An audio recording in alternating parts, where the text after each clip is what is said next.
जो साधना होती है अगर वो शमशान से करी जाए तो उससे क्या क्या हो सकता है। कोई भी इंसान गलती से भी अपने मन में थॉट भी ना लेकर आए कि हाँ मैं शमशान में जाकर के साधना करूंगा। पहली बात तो ये कि शमशान काली की जो साधना है मैंने आपको बता दी वो तामसिक साधना होगी, एक तांत्रिक साधना हो गई। यहाँ पे तो 3 रूप आ रहे हैं ना, स्वरूप सबके अलग अलग होते हैं और बहुत सारे हो सकते हैं। जैसा भी आपने बताया शमशान काली जो है वहाँ पे एक लेयर क्रिएट कर देती है एनर्जी की, जिससे कोई भी नेगेटिविटी नहीं आ सकती। साधना इनकी भी होती होगी, बिल्कुल होती है। लेकिन कोई घर में बैठ के अगर इनकी साधना कर रहा है अपने घर को प्रोटेक्ट करने के लिए तो वो ओके है। तो नहीं करनी चाहिए। आप कर देखिए, आप माँ को मन में धारण करके तो आप कहीं भी बैठ सकते हो, संसार के किसी कोने में बैठ जाओ, फिर चाहे वो आपका घर है फिर चाहे वो शमशान है, उसमें कोई प्रॉब्लम नहीं है। लेकिन वो सही नहीं है। पहली बात तो ये कि शमशान काली की जो साधना है मैंने आपको बता दी वो तामसिक साधना होगी, एक तांत्रिक साधना हो गई। और जो तांत्रिक साधनाएं होती हैं या तामसिक साधनाएं होती हैं, इनको आप बिना गुरु के सानिध्य के कर ही नहीं सकते, आपको करना ही नहीं चाहिए। अगर आपको गुरु दीक्षा नहीं प्राप्त है शमशान काली की साधना करने के लिए तो आप कर ही नहीं पाओगे पहली बात तो ये जो आपका विचार है कि मैं अपनी मर्जी से बन के बैठ जाऊं या कुछ भी है, तो बेटा सीधा होने के पहले उल्टा हो जाएगा। तभी मैंने पूछा क्योंकि बहुत सारे व्यूअर्स हैं जो ट्राई करना नहीं बिल्कुल ट्राई मत करना। और देखिए मैं कहती हूँ आप फिलहाल और किसी डेटी से फिर भी पंगे ले लो, वो माँ रूप में फिर भी आपको माफ कर देंगे। इधर तो आप बिल्कुल ही छेड़छाड़ मत करना, और शमशान काली से तो बिल्कुल भी नहीं, और घर में करनी भी नहीं चाहिए। इनकी साधना भी जो है जनरली वो शमशान में जाकर के ही होती है। तो आपको घर में नहीं करनी चाहिए। और ये तामसिक साधनाएं कोई भी 10 महाविद्या की साधना भी जो होती है प्रॉपर साधना, इसमें मैं बगलामुखी माँ की बात करूंगी कि अगर आपको लगता है कि बगलामुखी की साधना भी हम यूं ही शुरू कर देंगे तो वो पॉसिबल नहीं है, आप नहीं कर सकते। अच्छा। बगलामुखी माँ की साधना करने के लिए भी आपको गुरु दीक्षा अनिवार्य है। बिना गुरु दीक्षा के आप माँ की साधना प्रारंभ नहीं कर सकते। अगर आप एक नॉर्मल इंसान है, मान लीजिए आप हर एक को पूछना है घर में, मैंने आपको बताया भी कि ऐसी कोई प्रॉब्लम नहीं है। आप बगलामुखी माँ की जो मूर्ति है वो आप अपने घर के अंदर स्थापित कर सकते हैं। बस आपने कोशिश ये करनी है कि माँ के काफी सारे रूप आते हैं, है ना। अगर आप देखिए माँ के जो टेम्पल्स की मैं बात करूं तो वो 3 मेन टेम्पल जो है वो फेमस है। वन इज इन हिमाचल, है ना, वानखंडी में है, कांगड़ा में है। दूसरा जो है दतिया में है एमपी, एंड तीसरा जो है एमपी नलखेड़ा में है। तो तीनों के ही आप स्वरूप अगर देखोगे तो वो बहुत अलग अलग है।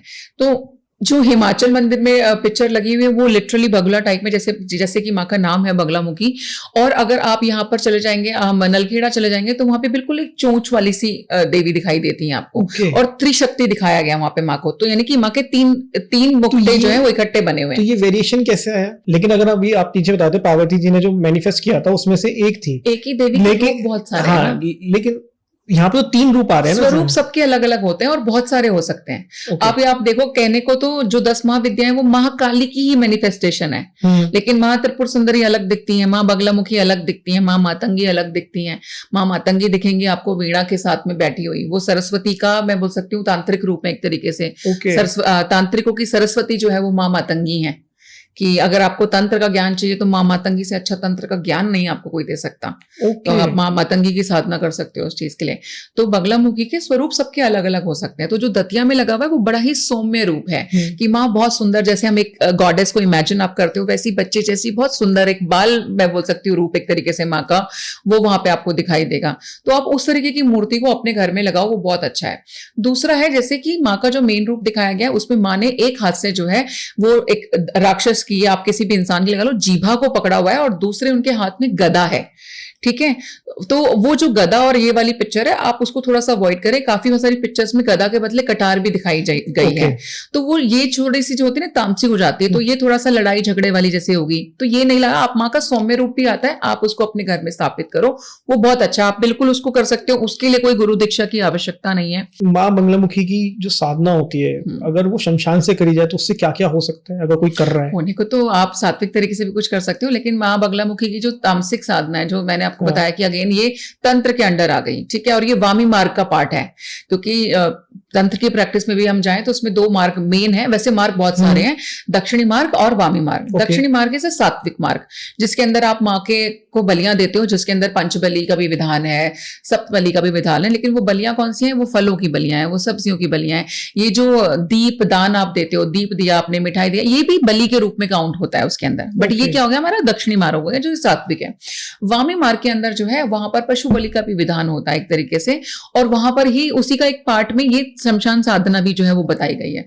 लेकिन मैंने आपको बताया कि कोई भी इंसान गलती से भी अपने मन में थॉट भी ना लेकर आए कि हाँ मैं शमशान में जाकर के साधना करूंगा। जहां तक बात है क्या हो सकता है क्या नहीं हो सकता, एनीथिंग इज पॉसिबल।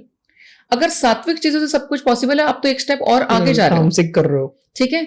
तो जो जनरली आपने देखा होगा कि हम बहुत सारे षष्ठ कर्म जो बताए जाते हैं इसके अंदर, तंत्र साधनाओं के अंदर, जिसके अंदर आता है कि सम्मोहन, मोहन, वशीकरण, उच्चाटन, मारण, ये सब भी जो आता है, ये सब इन साधनाओं से पॉसिबल होता है, इसमें कोई दो राय नहीं। बगलामुखी जी को स्तंभन की देवी ही स्पेशली क्यों कहा जाता है? स्तंभन की देवी क्योंकि उनके अंदर वो पावर है कि वो किसी भी चीज को उसी जगह पे रोक सकती हैं।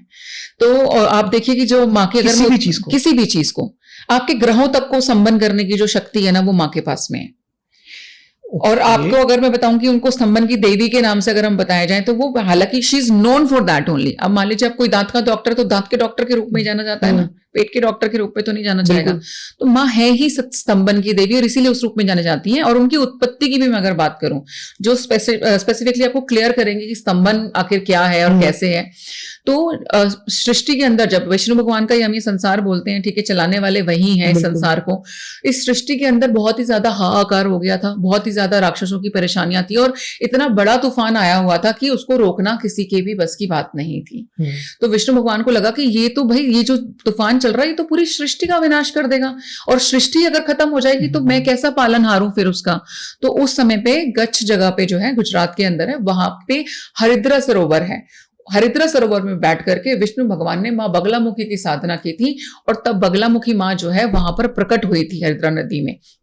और माँ ने आकर के ही उस पूरे के पूरा जो तूफान चल रहा था, आप सोचिए, जिसको विष्णु भगवान खुद नहीं रोक पा रहे थे, जिसको रोकने के लिए उन्होंने माँ बगलामुखी की साधना करी। माँ ने आकर के उस पूरे सृष्टि में चल रहे हाहाकार और तूफान को रोक दिया था, यानी कि माँ ने उसका स्तंभन किया था। तो जो चीज जहां थी वो वैसी की वैसी वहीं रुक गई थी और सृष्टि का विनाश होने से रुक गया था। तो माँ के अंदर वो क्षमता है कि आपके थॉट्स का स्तंभन करना, आपकी वाणी का स्तंभन करना, आपके ग्रहों का स्तंभन करना उनके लिए चुटकी भर का काम। मतलब किसी की सोच भी कंट्रोल करी जा सकती है? बिल्कुल करी जा सकती है। सोच का स्तंभन किया जा सकता है, सोच को बांधा जा सकता है, सोच को रोका जा सकता है। I know it sound dangerous to you, but it is possible. लोग यूज करते हैं? अब बिल्कुल करते हैं, बिल्कुल करते हैं। हालांकि कलयुग के अंदर मैं बोलूंगी कि माँ ज्यादा जो फेमस है वो कोर्ट कचहरी के लिए है। जैसे लोगों के ऊपर जो कोर्ट केसेस से जितने भी लोग परेशान हैं वो माँ बगलामुखी की शरण में जाते हैं। आप देखिए जितने मिनिस्टर्स है, पॉलिटिशियंस है, वो बगलामुखी के हवन कराते हैं, बगलामुखी माँ के मंदिर में जाते हैं। क्यों करते हैं? क्योंकि वो एक पब्लिक फिगर है, वो भाषण दे रहे हैं, कितने लोग देख रहे हैं उन्हें, वो सबका स्तंभन कर रहे होते हैं। सबका जो दिमाग है वो अपनी तरफ आकर्षित होकर के उसका स्तंभन किया जा रहा होता है। The attraction is coming from there. Okay, कि मेरी सुने। यस, सब आपके वशीभूत हो रहे हैं उस टाइमिंग पे। आपका ऊर्जा लेवल, आपका ऑरा इस तरीके से हो जाता है कि लोग आपको सुनना चाहते हैं, लोग आपकी बात मानेंगे, लोग आपको वोट करेंगे। तो जैसे जो ये करवा रहे हैं, आप कोई मिनिस्टर उठा के देख लेना, आप सर्च करके देख लेना, आप बकायदा टेम्पल चले जाइए बगलामुखी का और पता कीजिएगा कि किस किस मंत्री के वहां पे हवन चल रहे हैं। आपको पूरी लंबी लिस्ट मिल जाएगी, सबके हवन चलते हैं वहां पे, सबके। कोई नहीं है, मुझे लगता है जो नहीं भी जाता होगा तो उसे अब पता चल रहा होगा, भैया आप भी चले जाओ, अगर पीछे रह रहे हो तो, टिकट नहीं मिली है तो प्लीज। तो इसका कहीं ना कहीं उल्टा इम्पैक्ट भी तो होता होगा ना जो ये करा रहे हैं हवन, क्योंकि अपने फायदे के लिए करवा रहे हैं ना। एग्जैक्टली, लेकिन किसी का नुकसान तो नहीं कर रहे ना।